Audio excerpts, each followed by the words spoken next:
En libertad, con Jano García. Damas y caballeros, bienvenidos a esta noche del 21 de diciembre de 2023. Javier Milei ha presentado su primer gran plan de reformas y esto ha excitado y mucho a la izquierda, no solo a la izquierda argentina, sino también a la izquierda nacional.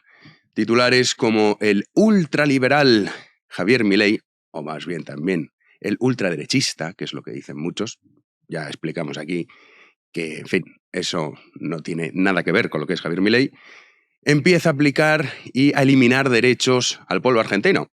Titulares que no se corresponden con la realidad, excepto si consideramos derechos lo que son privilegios. Privilegios para pequeños grupos que viven de los demás, que parasitan el trabajo y el esfuerzo de otros.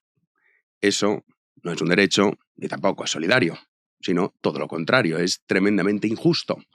El plan de reformas lo presentaba así Javier Milei. El decreto de necesidad y urgencia que estamos presentando hoy tiene por fin comenzar el proceso de regulación económica que la Argentina tanto necesita para poder comenzar a crecer.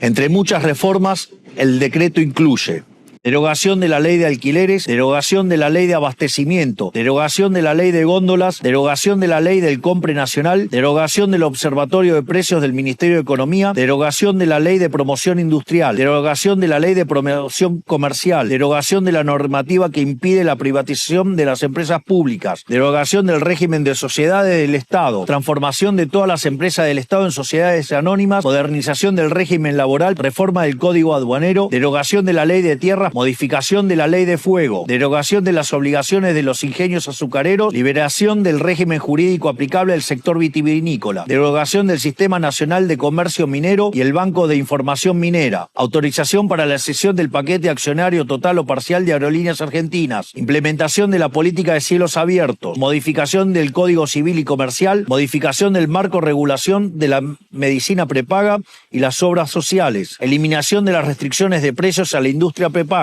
incorporación de las empresas de medicina prepaga al régimen de obras sociales, restablecimiento de la receta electrónica, modificaciones al régimen de empresas farmacéuticas, modificación de la ley de sociedades para que los clubes de fútbol puedan convertirse en sociedades anónimas, desregulación de los servicios de internet satelital para permitir el ingreso de empresas como Starlink, desregulación del sector turístico, incorporación de herramientas digitales para trámites de los registros automotores.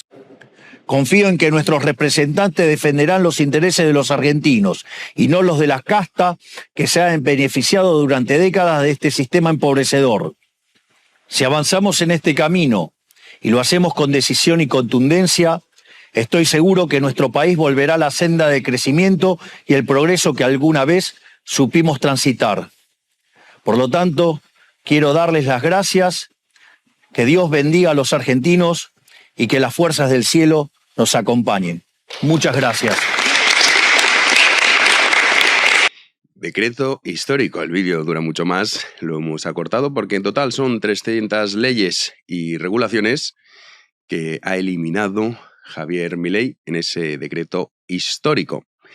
Y hay varias cuestiones que conviene recordar. Entre otras cosas, decía Javier Milei, para que el progreso verdadero, vuelva a Argentina, que durante tantísimos años ha estado infectado de variantes del socialismo, primero el peronismo, luego el kirchnerismo, pero a fin de cuentas variantes de ese socialismo que había privado de libertad a los ciudadanos argentinos y que, a pesar de todas las promesas que se habían hecho de usted no se preocupe, que esto el Estado se va a encargar de solucionar sus problemas, pues ya sabemos cuál es la situación económica y social que atraviesa Argentina.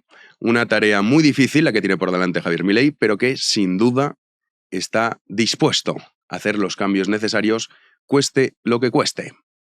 Y, evidentemente, el sistema, que ya saben que cuenta con una serie de privilegiados, se resiste. Estas eran las protestas que tenían lugar frente al Congreso argentino por parte de todos estos tipos que hay que preguntarse dónde estaban cuando la hiperinflación devoraba las carteras de los ciudadanos y la pobreza se convertía en casi la norma habitual del pueblo argentino.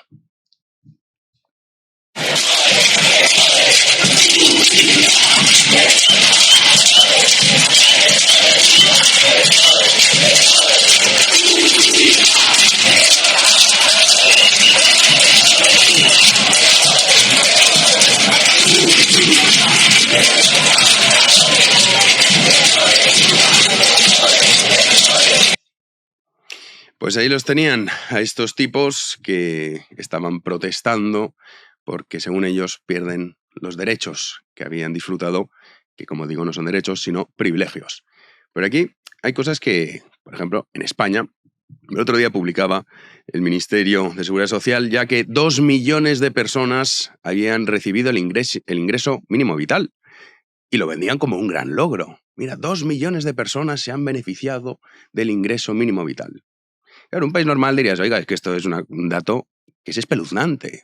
Es un fracaso estrepitoso que 2 millones de personas necesiten la limosna estatal para llegar a final de mes. Porque es que el socialismo en muchas ocasiones, cuando nos preguntamos por qué fracasa siempre, siempre sin excepción, se debe a muchas cuestiones, pero hay una que es fundamental, y es que atenta directamente a la naturaleza del ser humano. Porque es evidente que el ser humano necesita jerarquías, y es evidente que el ser humano necesita líderes, como otros tantos animales. Tanto es así que, independientemente del ámbito en el que usted lo piense, siempre hay alguien que va a ser el líder, que va a ser el referente, porque es mejor que el resto. Y no pasa absolutamente nada porque eso sea así. Cada uno cumple una función dentro de ese rol o de esa pirámide que podemos entender cómo funciona la naturaleza humana. Sin embargo, el socialismo niega esto y trata de que esa jerarquía no sea vertical, sino que sea horizontal y todos iguales. Pero claro, para que eso se logre, tienes que acabar con el mejor. Y también es cierto que para tener cierto, podemos decir, amor por el socialismo, hace falta tener muy poco amor propio. Porque el socialismo, a fin de cuentas, lo que te ofrece es, me quedo yo con tu libertad, también me quedo con te quito la responsabilidad, y a partir de ahí tu futuro lo voy a dirigir yo. Y claro, esto realmente lo que provoca es lo que ha sufrido el pueblo argentino durante tantísimos años y lo que estamos empezando a sufrir también aquí en España. Y es una sociedad que prácticamente no está dispuesta a asumir ningún riesgo, que transita por la vida sin pena ni gloria y que, por supuesto, la envidia como pecado capital es la que dirige sus vidas. Y mientras ellos habitan en una cloaca infecta, se sienten mejor porque son muchos los que pasan a formar parte de esa forma de vivir. Que en realidad eso no es vivir, sino sobrevivir, que es lo que estaba haciendo el pueblo argentino antes de la llegada de Javier Milei. Que, como digo, con este decreto histórico, que ha puesto los nervios a todo el mundo, y digo histórico y recalco lo de histórico, porque en un país como Argentina, enormemente infectado por el virus socialista, que Javier Milei haya llegado al poder es un milagro y que esté cumpliendo con sus promesas, otro.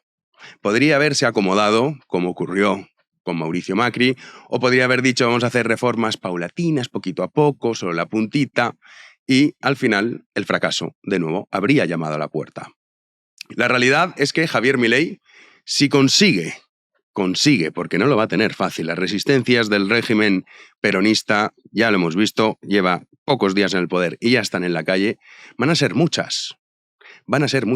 Lo mismo que pasaría aquí en España si alguien tuviese el valor, primero, de con el mensaje de Milei ganar las elecciones, cosa que sería muy complicado, y segundo, llevar esas políticas a cabo.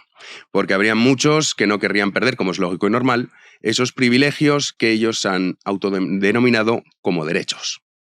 Pues estos que salían ahí a protestar, que esto es muy habitual, también lo vemos aquí en España, ¿no? Cuando hay cambios de gobierno, los sindicatos que están callados con la inflación, con el empobrecimiento generalizado de la población española, saldrían a la calle porque ¡ay, que nos quitan nuestros derechos!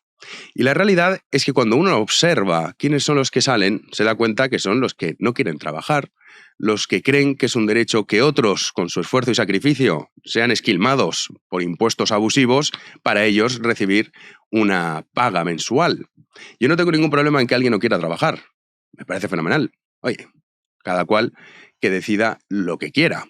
Ahora sí que tengo un problema que esos quieran vivir del trabajo y del esfuerzo ajeno. Y eso no es solidario, es tremendamente injusto. Y este decreto de Javier Milei, que acaba con tantas leyes y tantas regulaciones, si nosotros lo llevamos al plano en España, en el ámbito nacional, también observamos cómo continuamente estamos sometidos a todo tipo de regulaciones, a todo tipo de leyes. Incluso, les pongo un último ejemplo, con el tema del tabaco, que es un ejemplo perfecto. Ya quieren incluso adentrarse en la esfera privada. Y esto, evidentemente, es escandaloso. Por mucho que lo hayamos normalizado, de que ya en nuestra esfera privada haya tantas regulaciones y tantas leyes. Y algunos dirán, no, pero es que a mí me parece bien porque a mí me molesta el humo, y otros dirán que no porque yo soy fumador. Y yo pregunto, si uno eliminase ese tipo de leyes, ¿qué problema habría que haya restaurantes o bares que permitiesen fumar en su recinto privado, en su local privado? Y que cada uno libremente escogiese si quiere ir o no. ¿No sería una solución más idónea? ¿No sería una solución que defendería mucho más lo que es el libre albedrío, la libertad de elección y la libertad individual de los ciudadanos? Pero estamos en una espiral en el que eso parece que no vale, que tiene que ser la imposición y la regulación continua de todas las facetas de nuestro día a día. Y hay gente incluso que lo aplaude. Pues lo que a mí no me gusta que se prohíba.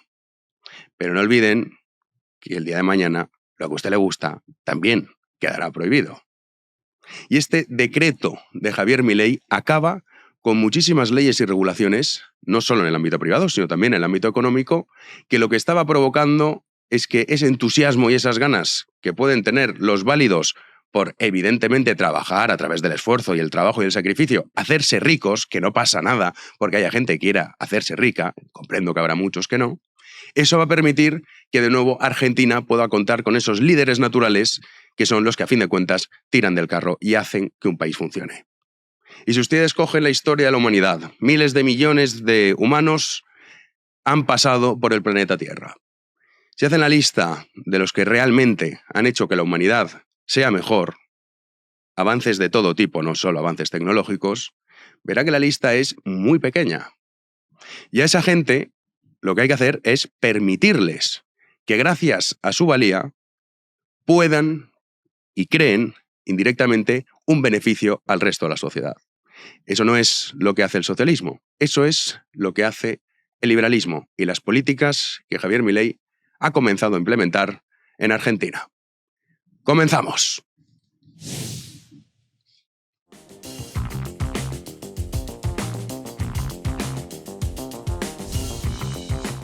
Recibimos ya a Javi Sanz. ¿Qué tal, Javi? ¿Qué tal, Jano? ¿Cómo estás? ¿Qué día? Soy jueves 21 de diciembre, último día antes de irnos de vacaciones, del parón nuestro. Por cierto, iba a dar un dato curioso y a la vez bonito. Programa número 50. 50 programas, ¿eh? Lo hemos cuadrado sin quererlo, ¿eh? Sin quererlo, sí. Cerramos la primera etapa, ya. 50 programas. Aguantándote y aguantándome. Y claro. Bueno, hay más bien los espectadores aguantándonos. Sí, que nos aguantan.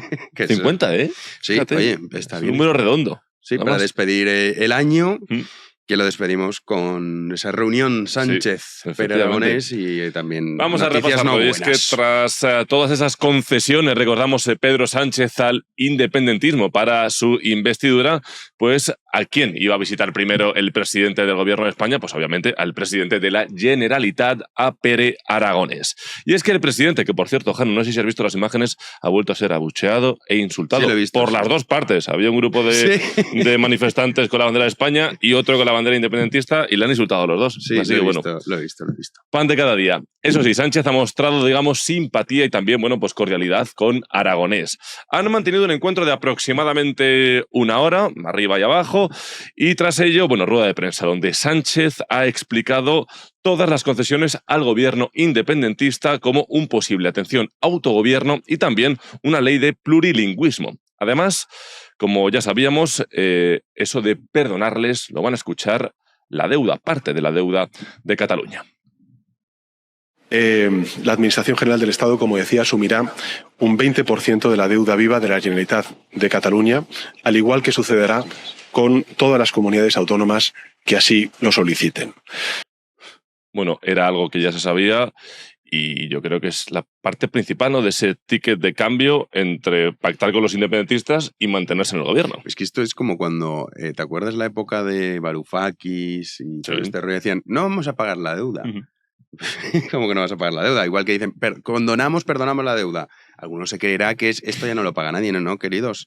Vamos a pagar el resto. Nosotros. Y también dicen que las comunidades autónomas que quieran, también se pueden meter. ¿Y Madrid qué?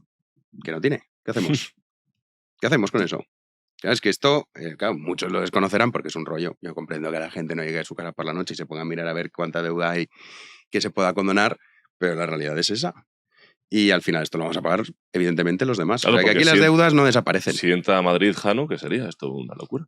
Es que Madrid no tiene. O sea, a través del mecanismo en el que se va a condonar la deuda, Madrid no está. Entonces ese es el problema. O sea, la deuda de Cataluña es años luz a la de Madrid porque Madrid no tiene. Madrid tiene, lo que no tiene es la deuda que ellos van a condonar, es que hay diferentes tipos de deuda. Amigo. Sí, eso es un poco rollo el tema. Pero vamos, que a fin de cuentas Pues Madrid no puede pedir nada porque no debe nada. Entonces tienes un programa magnífico para hacer, porque de hecho es lo que tú dices, que como la gente lo desconoce, dice, bueno, pues entonces no pasa nada. Y sí que pasa, claro que pasa. Y más a los que vivimos en Madrid nos va a pasar. Bueno, por su parte, Pere Aragonés, pues que esto es una fase inicial para llegar a dónde? A votar a las urnas, es decir, a un referéndum de independencia. Todo esto es posible porque la amnistía está abriendo una nueva fase de negociación, la fase de la resolución del conflicto de soberanía con el Estado español. ¿Dónde creemos que se ha de hacer con más democracia? A través de las urnas y de los votos. En paralelo... Bueno, Jano, lo de siempre, ¿no? La verdad que los independentistas van de cara, hablan clarito de sus objetivos. Detalle importante, cuando estaba hablando Pedro Sánchez, si se han dado cuenta, detrás estaba la bandera de España y la bandera de Cataluña. Cuando ha hablado Pere Aragonés, hay un vídeo incluso, han ido a retirar la bandera de España para que hable el presidente de la Generalitat. Toda humillación es poca para Sánchez, pero mira, para que digamos, oye, ¿cómo que Madrid no tiene deuda? Para explicarlo, la Comunidad de Madrid, claro que tiene una deuda, en este caso de 33.000 millones de euros, pero lo que no tiene es ninguna deuda con el Fondo de Liquidez Autonómica, el FLA, que es ahí donde entra. Que es la condonación de la deuda. Claro, es que esto, poca gente lo sabe, pero es así. Entonces ese es el punto. Claro que la Comunidad de Madrid tiene deuda, vamos, no hay nadie, ningún Estado que no tenga deuda, y si lo hay, yo la verdad es que lo desconozco. Pero... Bueno, escuchábamos Jano a Pere Aragonés y también le preguntaban al líder de la oposición, Alberto Núñez Feijóo, esta mañana en Antena 3, ¿qué le parece esta reunión? Pues atención con lo que decía Feijóo. Y bueno, no es un mal planteamiento, ¿no? Fíjese, hay 14 presidentes autonómicos, 12 presidentes autonómicos y 2 de las ciudades de Ceuta y Melilla que han pedido una conferencia de presidentes. La respuesta es que cuando toque. Sin embargo, hoy se coge el Falcon y se va a ver a un presidente autonómico, al presidente de la Generalitat, a su casa. Hombre, creo yo que hay una asimetría bastante importante, ¿no? Cuando 14 presidentes se quieren reunir con el presidente y él no quiere. De Feijóo, echando un poco en cara a Sánchez, que está a lo que manden por parte del independentismo catalán. Y es bastante evidente. Sí, pero mañana Feijóo mandarle la mano a Sánchez. Sí, de hecho he leído otra noticia de que Feijóo se está planteando pactar con Junts en el Congreso para tumbar algunas leyes del PSOE. Y dices, pero ¿esto cómo puede ser? Bueno, politiqueo rastrero, sinceramente. Sí, no se le puede llamar de otra manera. Lo hablábamos ayer. O sea, si es que esto de estar todos los días diciendo Sánchez es una amenaza a la convivencia, es intolerable que pacte con Junts, con Bildu, con Esquerra, que lo es, y luego tú, bueno, lo que decía era leyes fiscales. No, para tumbar algún tipo de ley fiscal, quizá podemos llegar a un acuerdo con Junts y el PNV. No se enteran que no se tiene que llegar a ningún acuerdo con ninguno de este tipo de partidos, que son realmente los que son una amenaza para la convivencia. Pero bueno, es intentar contentar a todos y al final no contentar a nadie, y es pues lo que es el PP desde hace muchos años, la nada absoluta. Eso es, bueno, más noticias, y es que va a empezar fuerte este 2022 si hablamos de año 24, electoral. 2022. ¿He dicho 2022? Sí, macho. Este 2024. Yo necesito ya este descanso urgentemente. Empezará fuerte este 2024. Este 2024. Voy a empezar de nuevo. Empieza. Este año 2024 va a empezar fuerte. Si es un año, si hablamos de año electoral. Y es que en la jornada de este jueves, el presidente de la Junta de Andalucía, Alfonso Rueda, bueno, pues ha anunciado formalmente el adelanto electoral. De Galicia, macho. Esta es la Junta de Andalucía.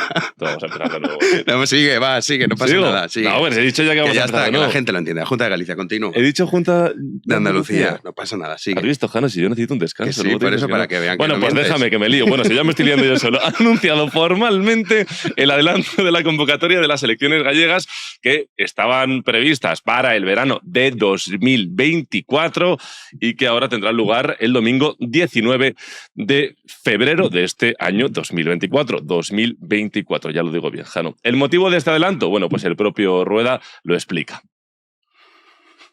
E as convoco para que Galicia siga sendo como é, para que Galicia conserve as súas certezas e a súa estabilidade e para blindar o noso xeito de facer as cousas, que creo que nestes momentos, na situación actual de España, ten máis valor que nunca.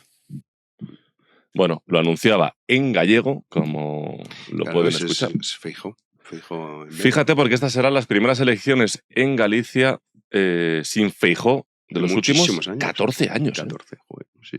A ver qué resultados hay. Luego también tenemos las del Espera, País y por Vasco. último, Jano, que te quiero comentar, unas elecciones a las que Vox finalmente sí se va a presentar. Lo han anunciado hoy o ayer, quiero recordar, porque el Partido Popular le pedía que no se presentara porque prácticamente no tenía opciones de conseguir.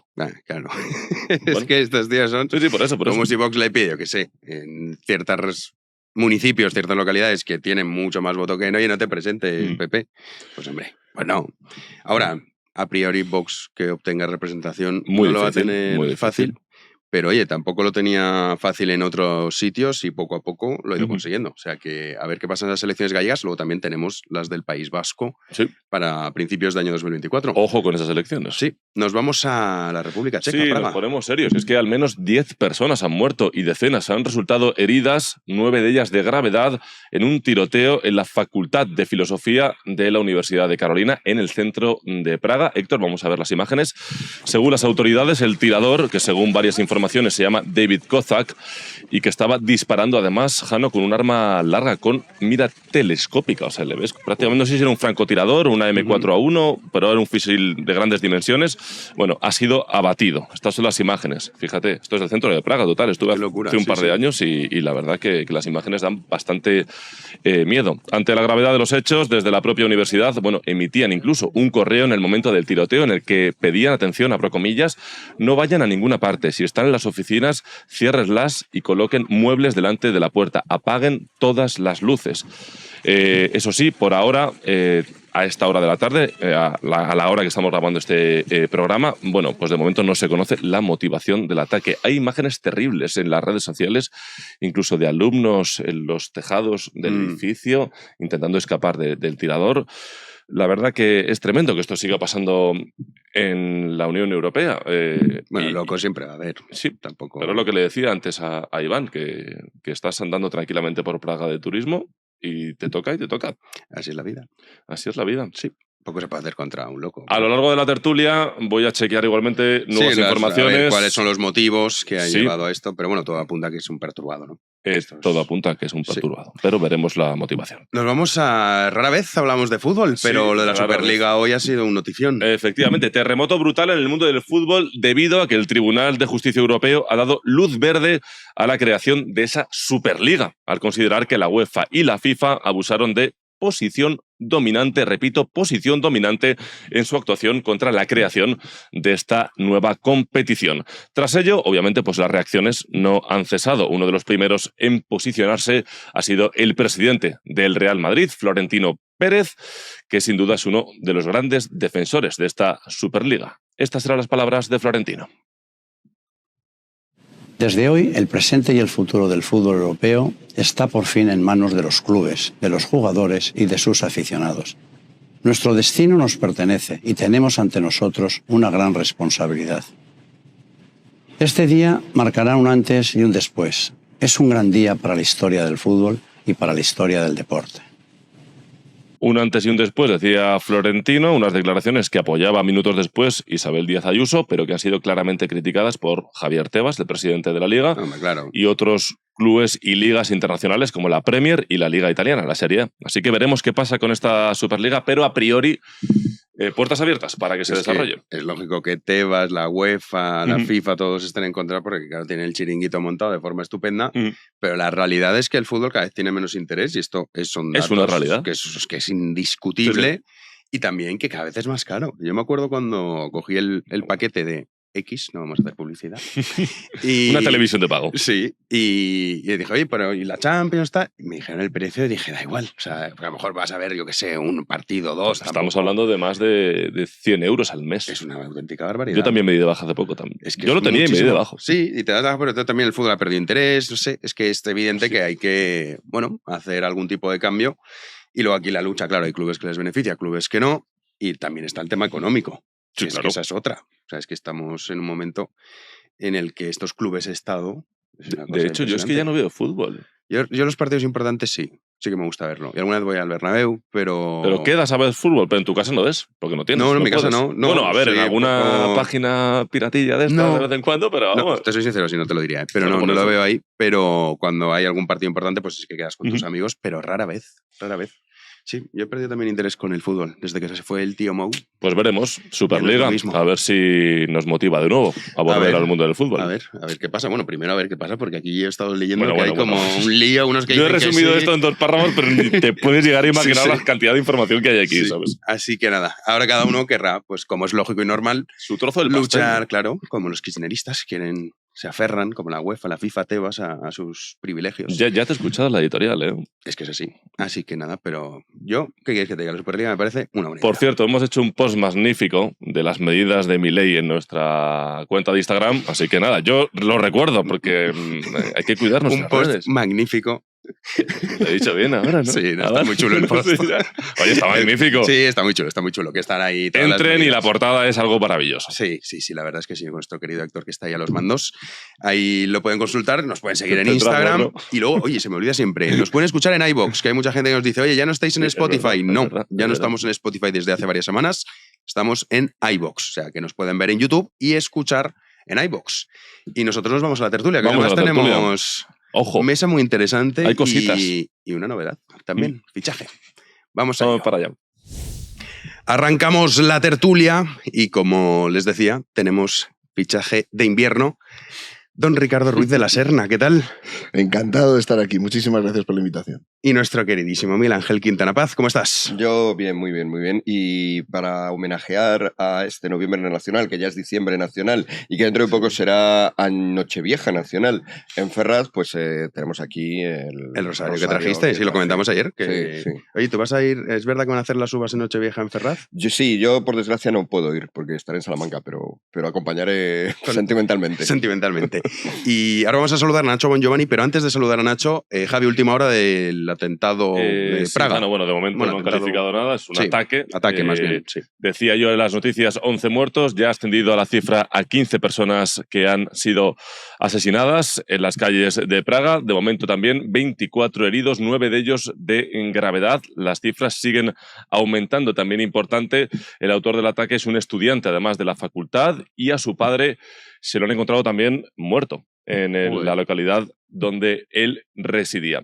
Así que importante también destacar, decía las noticias del día, que la policía había acabado con el atacante. A priori parece que se ha suicidado antes, pese a ello la policía le acabó rematando, digamos, cuando ya estaba muerto. Así que nada, sigo muy atento porque la verdad que se están conociendo datos interesantes para conocer realmente qué ha pasado en Praga en un hecho ya pues que es dramático, ¿no? 15 personas fallecidas. ¿Puedo ponerme tiquismiquis? ¿Quieres ponerte tiquismiquis ya? Sí. ¿Cuál es la diferencia entre atentado y ataque? Yo creo que antes lo llamábamos a todo esto atentado, es lo que son. Y luego... No sé si, o una mezcla de los dos motivos. En parte porque en inglés se dice attack, entonces nos pega a traducirlo rápido ataque. En parte porque ataque suena un poquito menos, porque claro, atentado es ya de un terrorismo y te pones a preguntar quién ejerce ahí el está la diferencia principal. Porque lo ejerce. Mientras que si dices ataque, hombre, ataque se hacen... motivo, ¿no? Yo ataque los hacen también los futbolistas, ¿no? Está atacando al área. A nivel periodístico, cuando atentado es cuando va ligado a una banda terrorista. Ya es atentado de una banda terrorista. Ataque de momento, sí, como es no se sabe... un tipo por ahí aislado, pero sería un atentado de un tipo. No, pero si de repente es de un grupo, imagínate, de extrema derecha, por ejemplo, también sería atentado de un grupo de extrema derecha. Esta diferencia en inglés no la hacen, es siempre ataque. No, pero el término ataque se populariza después de los atentados del 11 de septiembre. Claro, cuando se comienza... Ataque del 11S, de hecho, se traduce muchas veces. Se emplea muy a menudo por influencia del inglés. Pero el calco, es verdad que en español el calco tiene un matiz ahí, un matiz ahí de significado, pero si por ejemplo pensamos en atentados históricos, nadie hablaba del ataque, por ejemplo, contra el heredero del Imperio Austrohúngaro en Sarajevo. Claro, nadie pensaría en el ataque contra... Y no sé si estaba en un grupo, o sea, simplemente era un terrorista, ¿no? El Gabrielo Príncipe. Gabrielo Príncipe formaba parte de una organización. Formaba parte de una organización. Sí, pero aunque hubiera sido él solo, era un atentado. Sí, un atentado. O el atentado este que hubo contra el rey Alfonso. El de Mateo Morral, sí. Claro. Sería un magnicidio, ¿no? Bueno, sí, claro. En este caso no llegaron. Bueno, que nos metemos en los términos un intento de magnicidio, pero no un intento de atentado. O un atentado. Lo que pasa es que luego se convirtió en magnicidio. Kennedy. Otro día discutimos sobre estos términos, pero ahora, que me parece un tema apasionante, pero vamos a saludar ya. Nos vamos de Praga a Buenos Aires a Nacho Bongiovanni. ¿Qué tal, Nacho? ¿Cómo estás? ¿Qué tal, Jano? ¿Cómo andan todos ahí en el estudio? Buenas noches. Pues yo te confieso que contento con ese decreto histórico de Javier Milei, que deroga 300 leyes y regulaciones, pero queríamos hablar contigo para que nos expliques, que nos lo estabas explicando. El micrófono cerrado se dice. ¿Cómo se dice esto? Ahora técnicos, a ver. ¿Cómo se dice? Hoy en día vamos a andar con pies de plomo. Antes de la transmisión, que este plan viene pensado por quién. Bueno, el artífice de este plan es Federico Sturzenegger, es un economista ex presidente del Banco Central de la República Argentina en el gobierno de Mauricio Macri. En definitiva, él fue el artífice justamente de la derogación y de la modificación de más de 300 leyes que han impedido lo que es la vida comercial en la Argentina, ¿no? Ayer cuando escuchábamos este decreto de necesidad y urgencia de Milei comenzaba diciendo que el principal mal que tiene la Argentina es el déficit fiscal. Básicamente esto que es que el Estado gasta mucho más de lo que le ingresa. En Argentina este déficit fiscal se ha tratado de combatirlo subiendo impuestos, lo cual empeora las cosas porque ahoga y le quita oxígeno al sector privado, tomando deuda y si no, en muchísimas ocasiones emitiendo pesos argentinos, y como todos sabemos, la emisión es un fenómeno monetario y cuando emitís pesos sin respaldo terminás teniendo una de las inflaciones más altas del mundo, como es el caso de mi país, ¿no? Que estamos hablando que para el mes de diciembre, para este mes, va a tener una inflación mensual, me estoy refiriendo de piso del 30%, ¿no? Para que nos demos una idea, en solo este mes. Así que Milei viene a esto, a derogar muchísimas leyes de alquileres, ley de góndolas, viene a derogar lo que es la ley de promoción industrial, que eso era un mercado que se le había armado nada más para lo que se llama la industria nacional y demás, donde se impedía que entren productos de afuera o entraban con aranceles del 100, del 200%. Y en definitiva lo que hacías ahí es alimentar a corporaciones. Por eso ayer cuando estaban las movilizaciones de izquierda estaban un poco descolocados, ¿no? Porque la izquierda, que teóricamente siempre viene a perseguir a las grandes corporaciones y demás, bueno, Milei estaba a la noche ayer anunciaba que justamente derogaba esta ley de promoción industrial que viene a atacar a las corporaciones, y los de izquierda no sabían como de qué lado ponerse, ¿no? Pero sí que ha habido reacción en la calle. El sistema se resiste y sí que ha habido ciertas protestas, pero también no han sido tan numerosas como quizá los medios de comunicación han intentado, los medios de comunicación contrarios a Milei. Parecía que a toda Argentina había salido a la calle y realmente uno veía las imágenes y sí, había gente, pero tampoco parece que haya unas grandes protestas. No sé cómo estás viviendo tú ahí. Para nada, y de hecho ha funcionado muy bien el protocolo antipiquetes. Para que nos demos una idea, Jano, como ya lo hemos hablado muchas veces en tu programa, ahora Patricia Bullrich, que estaba también disputando la presidencia con Javier Milei, ha pasado a encabezar el Ministerio de Seguridad. Patricia Bullrich ya fue ministra de Seguridad en la época también de Macri, ¿no? Y se ha puesto en funcionamiento lo que se denomina el protocolo antipiquetes, que básicamente lo que te prohíbe, que era algo súper común en la Argentina, te prohíbe cortar el tránsito, te prohíbe ir enmascarado, te prohíbe llevar niños, porque estas organizaciones piqueteras, organizadas principalmente por sindicalistas y por líderes de izquierda, se escudan con los niños. Es realmente increíble. A un líder de izquierda hace 2 días se le escapaba en una entrevista vía radio, decían, hey, vos vas a llevar niños a esta movilización y va a ir la policía. Y entonces el líder de izquierda, que se llama Solano, respondía, bueno, que no lleven a la policía, y el periodista le dice, no, pero la policía la van a llevar igual, ¿por qué vos no llevás a los chicos? Y le dice, ¿y qué querés, que nos maten a palos? Fíjate, ¿se entiende, no? Sí, el tipo, la lógica, llevar a los niños para meterlos de escudos humanos para que la policía no pueda desarticular estos piquetes. Voy a dar paso a Ricardo, que te quiere hacer una pregunta, también Miguel Ángel y luego Javi. Ya te dejamos que disfrutes de tus vacaciones. Ricardo. Recuerdo un grupo de rock que hablaba precisamente a propósito de los piqueteros, ¿no? El que decía los mejores, los únicos, los métodos piqueteros, exaltando de alguna manera o ensalzando de alguna manera la violencia de las protestas. ¿Tú crees que esta violencia va a continuar? Quiero decir, el primer día ha fracasado, pero a medida que la oposición o el descontento de los que ahora mismo sienten que salen perdiendo se puede ir acumulando. ¿Crees que esta violencia va a mantenerse en el tiempo y que Patricia Bullrich va a tener la capacidad, las espaldas como para soportar las consecuencias que esto pueda producir? Bueno, mira, la pregunta es muy buena, ¿no? Porque de lo que estás hablando es justamente de la tolerancia que vaya teniendo no solo la oposición, sino la propia gente que votó a Milei. Milei igual ha estado muy bien y lo ha dicho. La inflación que se viene es todavía más duro que las inflaciones anteriores. Esto es producto que la inflación tiene un rezago, ¿no? Cuando vos emitís, te empieza a pegar a los 8 o 12 meses, ¿no? Quiero decir, el primer semestre de 2024 para la Argentina va a ser muy difícil, la inflación va a seguir subiendo, van a aumentar los niveles de pobreza porque se está haciendo también un sinceramiento de las tarifas energéticas y del transporte que estaban absolutamente subsidiadas.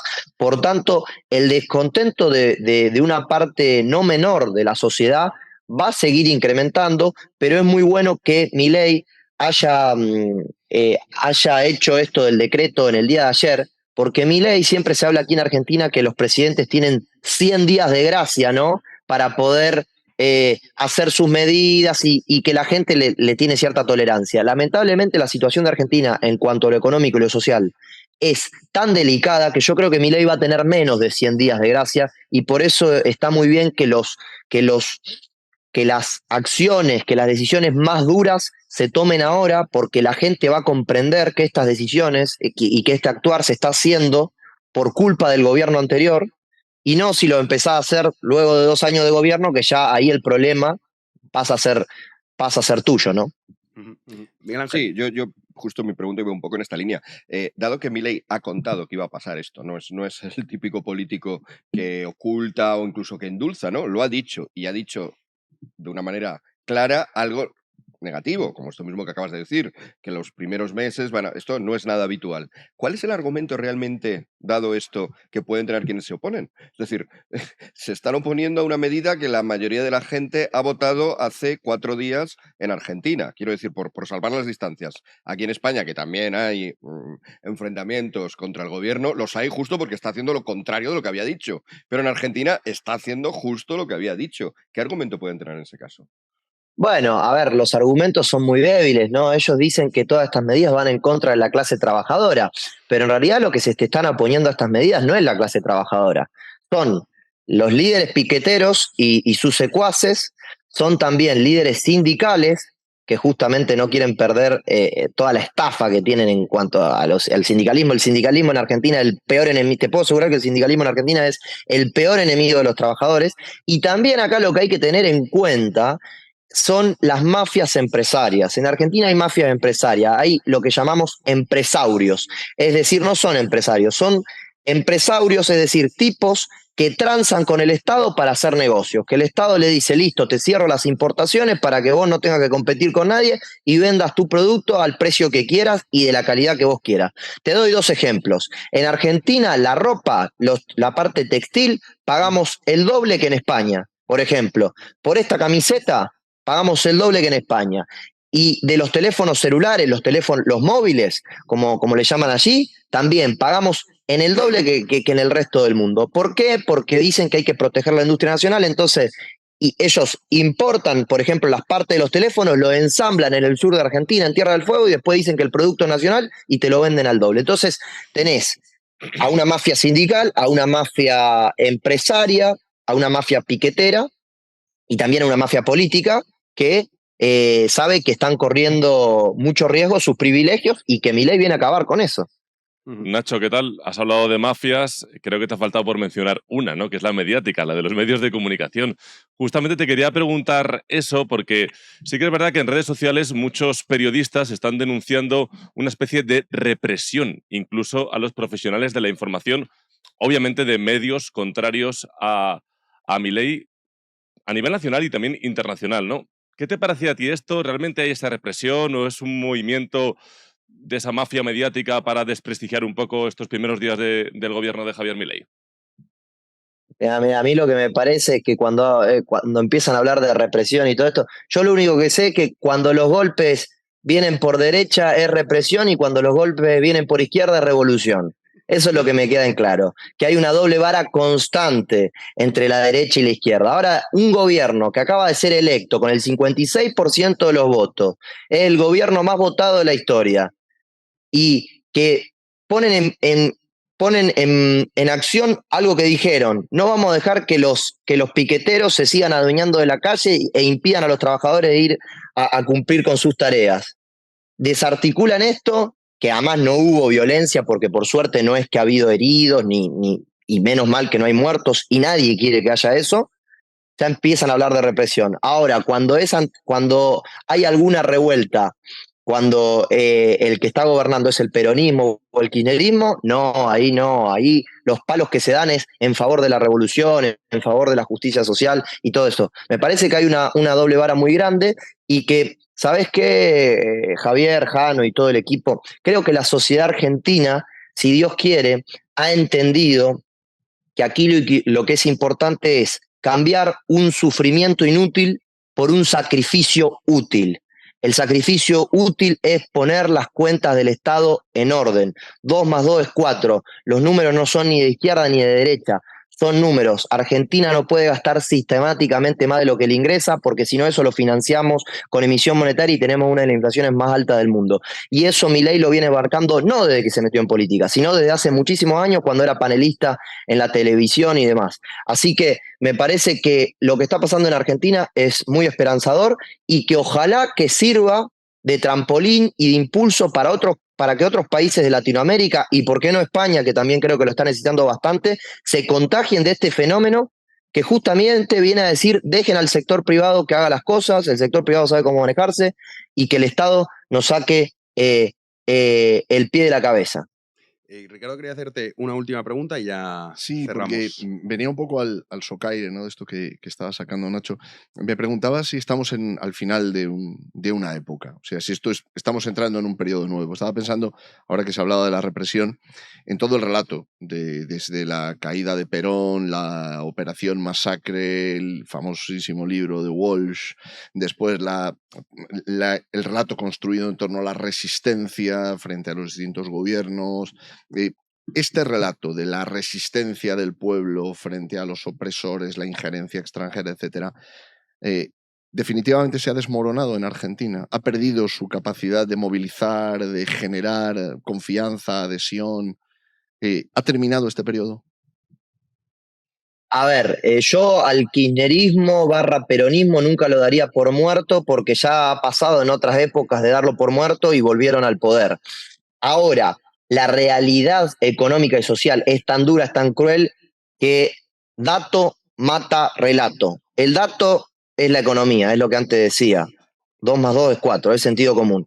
El relato es la política, como tú estabas comentando. Hace tiempo que la clase política argentina nos viene con un relato de que son los empresarios los culpables de lo que nos pasa, que son son ellos los formadores de precios, el imperialismo, etcétera, etcétera. Ahora, la realidad es que nos cerramos al mundo, hicimos todo lo que este relato nos venía a plantear, y cada vez tenemos más pobres, tenemos más impuestos, tenemos más Estado, y ese más Estado no significa en que el Estado no resuelve los problemas, sino al contrario, que nos suma problemas y que brilla por su ausencia donde sí tendría que estar, por ejemplo, en cuestiones de seguridad, que yo, por ejemplo, soy de la ciudad de Rosario, donde las bandas narcotráfico dominan la calle. Entonces, yo te diría que Milei tiene una oportunidad histórica para que de una vez los datos y la realidad económica y social se le impongan a todo este relato kirchnerista de hace muchos años. Ahora, el desafío es muy grande, Milei va a tener que seguir teniendo mucho apoyo político, que hoy lo tiene, insisto y remarco, hoy lo tiene. No sabemos si de aquí a un tiempo, porque la Argentina es muy volátil. Argentina es un país que se dice que te vas 20 días y cambió todo, y te vas 20 años y no cambió nada. A mí me parece que Milei tiene la oportunidad histórica de que una persona que se va de Argentina un par de años o 5 años, cuando vuelva, empieza a ver un país distinto, que empieza a optar por un modelo de propiedad privada, de un Estado de Derecho, de reglas de juego que sean estables y claras, y un país, ojalá, sin inflación, ¿no? No con una inflación de 3 dígitos, que es la que venimos teniendo para este año. Pues nada, Nacho, te despedimos ya. 1000 gracias. Feliz Navidad, porque ya no te vemos. Feliz año, feliz todo. Y ya la primera semana la segunda, la del 8 de enero, que volveremos con los programas, ya te veremos por aquí. Un fuerte abrazo y gracias por atendernos. Claro que sí, Jano. Felices fiestas para todos. Fuerte abrazo. Adiós, Nacho. Bueno, pues esto es la situación en Argentina. Miguel Ángel, ¿tú cómo valoras este primer plan? Es un decreto histórico de Javier Milei en un país como Argentina. Esto te lo cuentan hace un año, ¿no te lo crees? Por eso, esperanzadamente. Es que es como la contraparte, ¿no? Yo menciono también el paralelismo con España, ¿no? Hemos tenido elecciones ambos recientes, en ambos hay protestas. Claro, ahí ya se acaban las similitudes. A partir de ahí ya empiezan las diferencias. Aquí se dijo que no iba a haber amnistía, es lo primero que se acuerda. Allí se dijo lo que se va a hacer y se está haciendo. Allí, tras un periodo de peregrinación, como nos contaba muy bien nuestro amigo Nacho desde allí, desde Argentina, tras un periodo de peregrinación por el sufrimiento de ver que el país no remontaba, que se hundía, que 20 años eran igual que 2 días, porque al final todo seguía igual, era desesperanzado, de repente se corta eso. Aquí, desgraciadamente, estamos en lo contrario, en empezar a pensar que esto ya a lo mejor no tiene mucha solución, que hay que aguantar, que igual que hemos aguantado 4 años y ahora toca otros 4, pues a saber cuántos serán después. Bueno, los paralelismos son peyorativos en este caso para España, pero como en todos estos casos de paralelismos, aprendamos de ellos e ilusionémonos con ellos. Y lo que tú decías, y aprendemos que incluso donde parecía mucho más imposible, ha sido posible. Sí. Ricardo.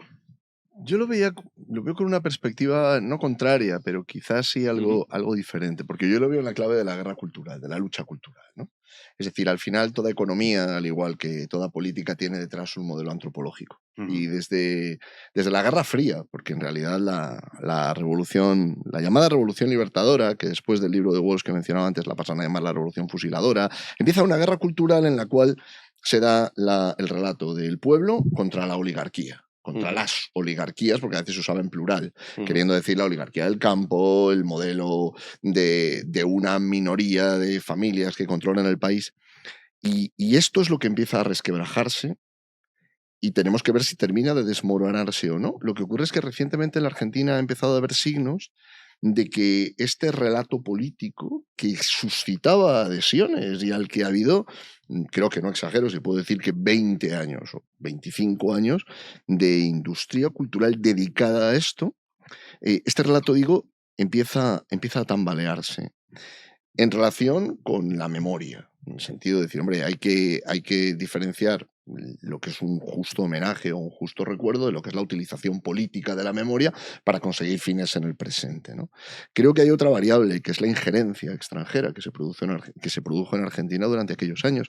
Recuerdo un historiador argentino, Juan Bautista Tata Joffre, que tiene un libro titulado Fue Cuba, donde analiza la influencia que desde el triunfo de la Revolución Cubana, que dentro de nada van a ser 65 años, desde el triunfo de la Revolución Cubana, en las décadas sucesivas, se trata de desestabilizar distintos países, entre ellos la Argentina. Claro, estos temas durante mucho tiempo eran temas muy delicados de tratar, porque implicaban no solamente consecuencias políticas, sino sobre consecuencias más profundas sobre la propia narración de los últimos 70 años de vida política de la Argentina.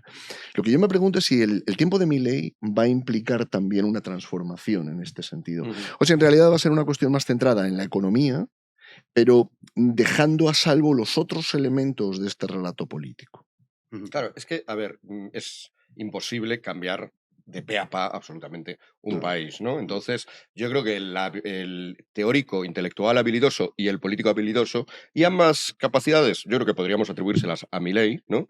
Tiene que hacer una cosa mucho más sensata, que es coger lo que tienes, que efectivamente podemos calificarlo así como un relato populista frente a unas oligarquías, ¿no? Lo que nos ha comentado también Nacho, ¿no? La oligarquía mundial que nos tiene oprimidos, la oligarquía de los ricos contra los cuales tenemos que ir, la oligarquía de los insolidarios argentinos y llegaba ahí el kirchnerista o el peronista, yo represento a ese pueblo que... No, todo ese relato, que es verdad, tú dices, así, con todo como yo lo he contado, no tiene 20 años, tiene 60, 70 años en Argentina y en toda Iberoamérica, por otra parte. Bueno, pues ese relato...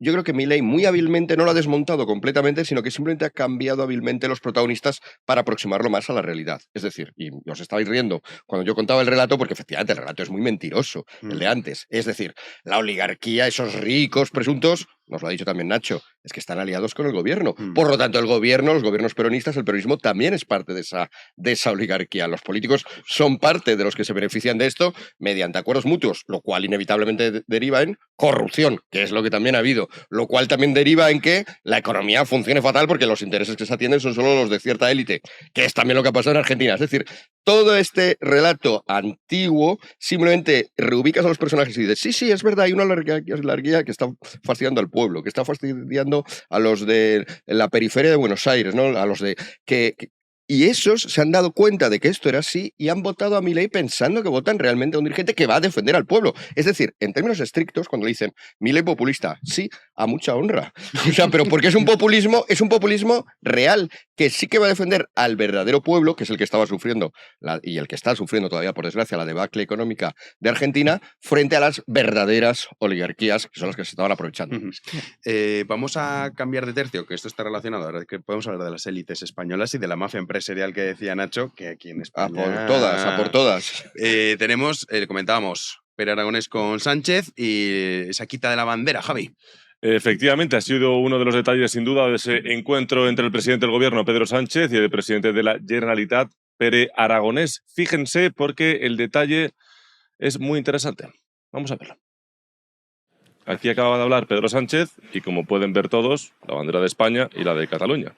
Se va Pedro Sánchez y ahora entra como protagonista el presidente de la Generalitat, pero fíjense antes. Ahí, coge la bandera de España, se la llevan por la puerta y ya parece que no estamos en territorio español. ¿Qué os parece? Bueno, de hecho, el recibimiento a Sánchez ha sido un recibimiento como si fuese un presidente de un país extranjero. ¿Cómo habéis visto? ¿Qué opináis de este encuentro? Luego sabemos que va a hablar con Puigdemont, Miguel Ángel. La otra vez que ya pasó así. O sea que bueno, que es toda una ceremonial. Pero vuelve a llamar la atención que pasen este tipo de cosas. Sí, pero bueno, para empezar, claro, es que estamos hablando de Sánchez. O sea, Sánchez ha estado en Marruecos con la bandera invertida, con un conquistador detrás árabe que había invadido toda España.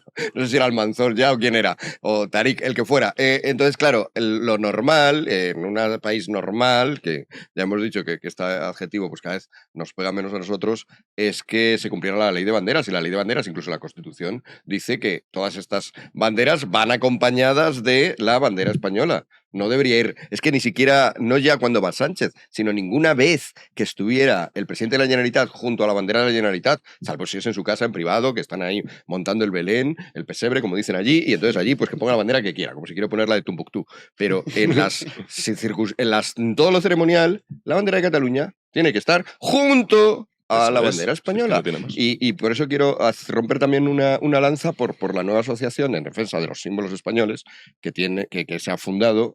¿No habéis hablado de ella aquí? Pues es eso, la fundación que defiende, ya ha tenido una labor muy importante en Cataluña y sobre todo en el País Vasco. En el País Vasco ya no verás ningún ayuntamiento, de hecho algunos ni siquiera probablemente recordaréis por edad la época en la que había muchos ayuntamientos sin la bandera española. Sí, ahora ya la ponen, ¿por qué? Porque fueron sistemáticamente denunciando. Entonces, claro, al final hay que recurrir a esto, pero ya digo, la ley está ahí. O sea, si es que no es inventarse nada, la ley está ahí, las multas están ahí. Vas sistemáticamente denunciando a los ayuntamientos que no la tienen, vas consiguiendo sentencias, van viendo que les sale muy caro la bobadita de la bandera, la acaban poniendo. Bueno, pues esto es lo que, si queremos que realmente las cosas sean normales, tenemos que empezar con una normalidad legal.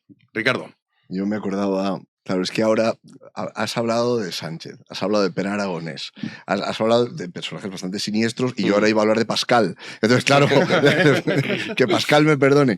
Pero en el siglo XVII francés hay una controversia muy interesante a propósito de esto de los símbolos y de la importancia que tienen los símbolos.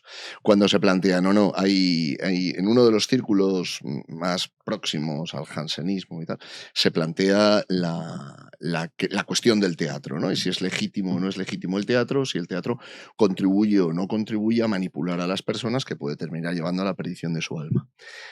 Al final uno puede pensar, bueno, es una controversia, en aquella época se llamaba querer, una controversia de intolerantes, pero en el barroco se había entendido muy bien el poder de los símbolos y nosotros hemos perdido eso.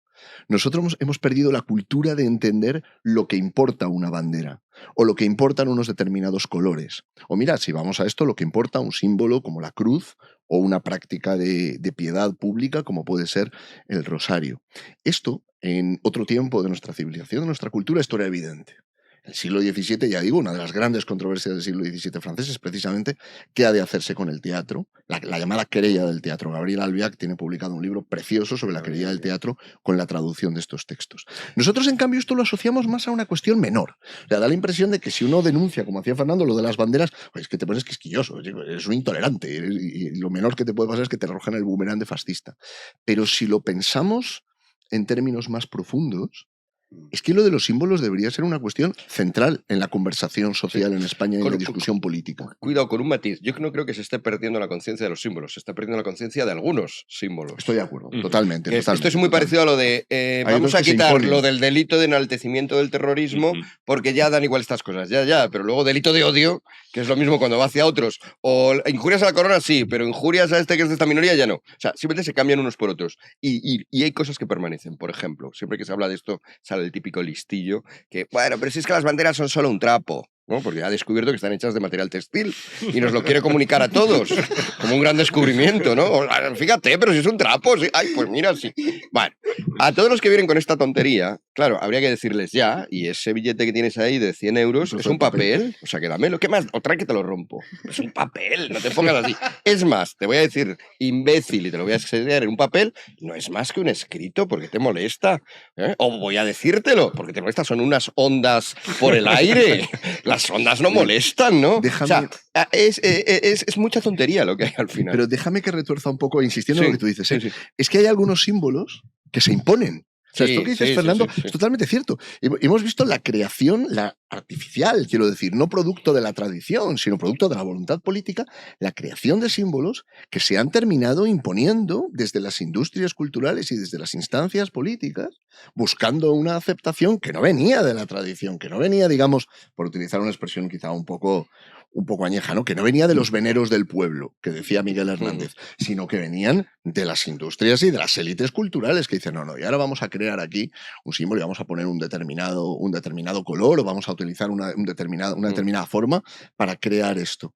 Con lo cual, este tema de los símbolos no es menor. Yo celebro que se haya creado esta asociación. Aparte, hablando de símbolos y de lo que significan las cosas, tenemos una noticia espeluznante. Sí. Bueno, si queríamos cerrar el programa con temática navideña y de repente me ha saltado esta noticia que es de temática navideña, pero ojo, cuidado.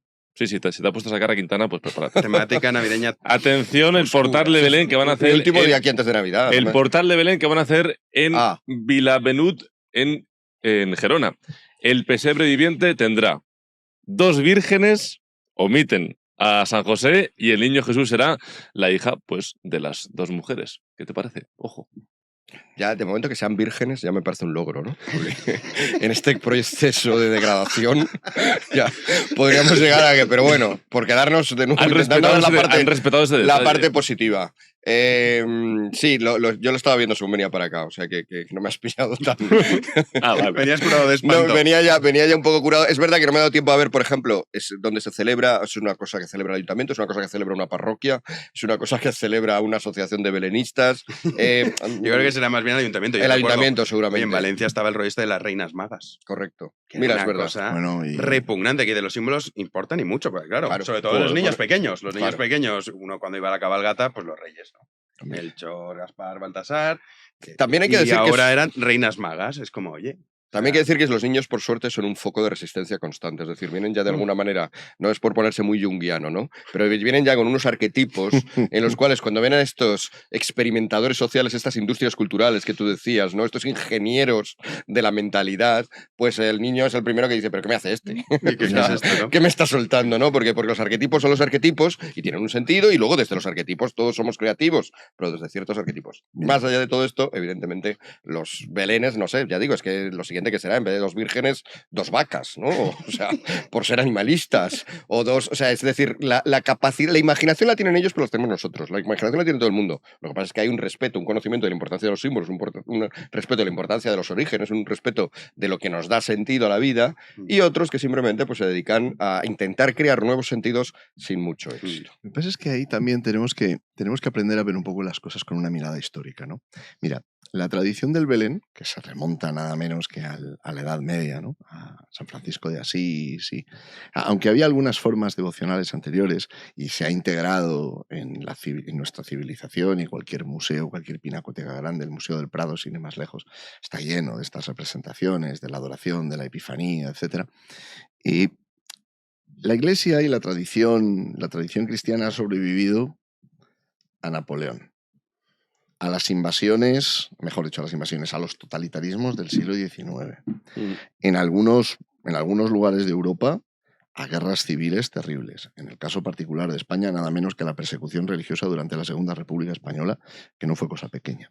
Es decir, no es tan fácil arrancar la tradición. Antes, a mí me ha parecido feliz la mención de Jung, porque los arquetipos son expresiones simbólicas de experiencias que todos los seres humanos tenemos. Y en torno al Belén se dan algunas de ellas. La presencia de lo misterioso, la presencia de lo maravilloso, el nacimiento el nuevo inicio, y la apertura a la vida.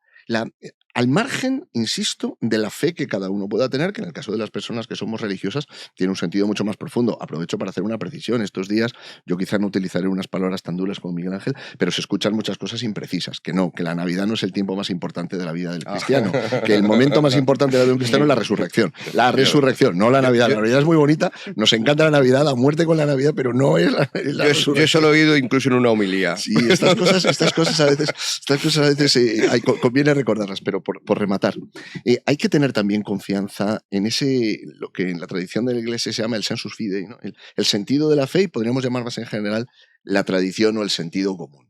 Las familias en sus casas tienen prácticas, lo de poner el agua para los camellos, etcétera. Por cierto, todos los niños que nos estén viendo estén preparados la noche de Reyes, porque los Reyes vienen. Claro.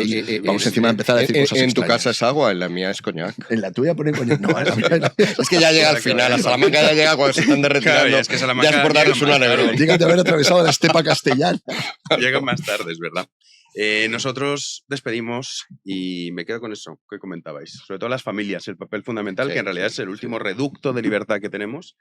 Y luego también, si lo analizamos a fondo, las familias es la realidad, en el sentido que tienes que convivir, aunque no te guste estas navidades, con el novio de tu hermana, que es medio tonto, con el tío que no soportas, con tal, y tienes que hacer el sacrificio por la familia, que a fin de cuentas es lo último que nos queda. Así que vamos a despedir ya. Mil gracias, Miguel Ángel. A vosotros. Mil gracias, Ricardo. ¿Has estado a gusto? Muchísimas gracias, encantado. Lo he pasado bomba. Muy bien. Sí, siempre que me llaméis, será un honor. Genial. Y Javi, ya tranquilo, ya nos vamos de vacaciones. Ya está, mira qué sonrisilla, no lo puede evitar. Lleva una semana diciendo a ver si ya cuando es jueves. Es que, ¿sabes? No, cuando tienes una fecha marcada en el calendario que tienes que llegar y no, ya hemos llegado. Y a ustedes le felicitamos la Navidad, que lo pase bien con su familia en esta época, y también feliz año, y regresaremos nosotros, Dios mediante, el 8 de enero. Como siempre, muchísimas gracias por estar ahí. Nos vemos a partir del 8 de enero, aquí, en Libertad. Adiós.